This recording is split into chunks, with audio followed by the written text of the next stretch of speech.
il n'y a que l'Église catholique et romaine qui ait bloqué l'idéal de la consécration à Dieu dans le célibat, qui est proprement l'idéal des moines, avec l'exercice du ministère sacerdotal.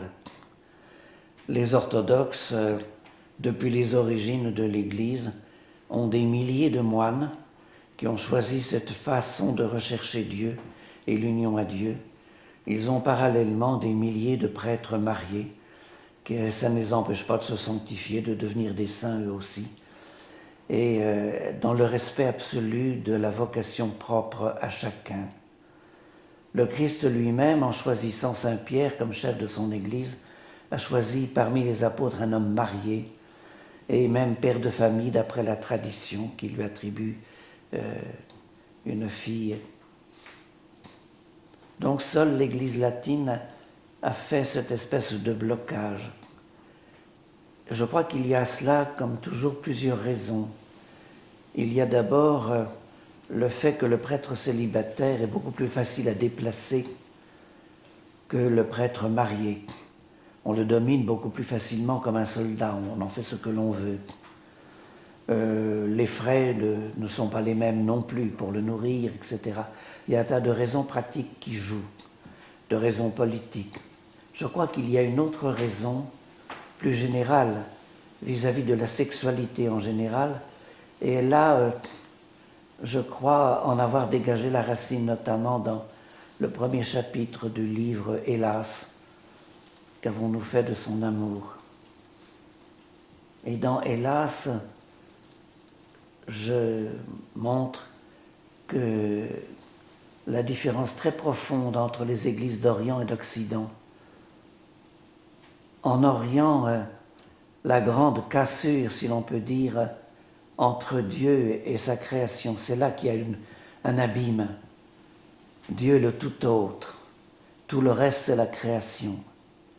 Alors Dieu peut faire le pont, bien entendu, c'est ce qu'il fait par l'incarnation.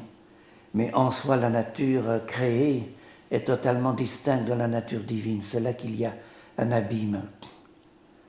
Dans la pensée occidentale, on est arrivé sous l'influence des philosophes, notamment d'Aristote, à une autre division. Il y a le monde matériel et puis il y a le monde spirituel. Et alors dans le monde spirituel, il y a Dieu, il y a les anges, il y a l'âme. Et donc, dès qu'on est dans le domaine non matériel, on est déjà plus proche de Dieu.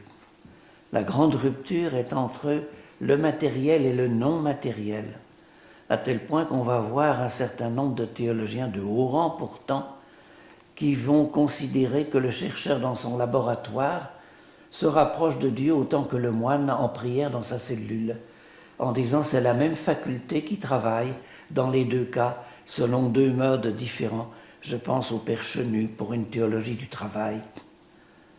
Et alors à ce moment-là, évidemment, tout ce qui est du corps, de la chair, est déjà de soi plus loin de Dieu. Et donc, si on veut rejoindre Dieu, il vaut mieux s'en séparer.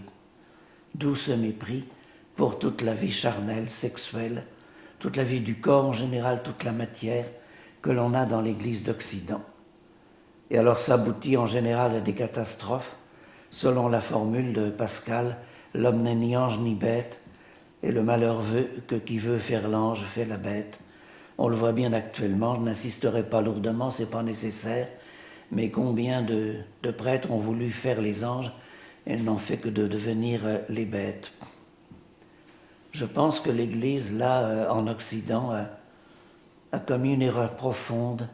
Elle en subit les conséquences par la raréfaction des vocations, ça se devient visible, évident. En France, on va vers une disparition très rapide de l'Église. On a calculé que vers l'an 2020, c'est-à-dire demain, il y aurait moins de 6000 prêtres en activité en France.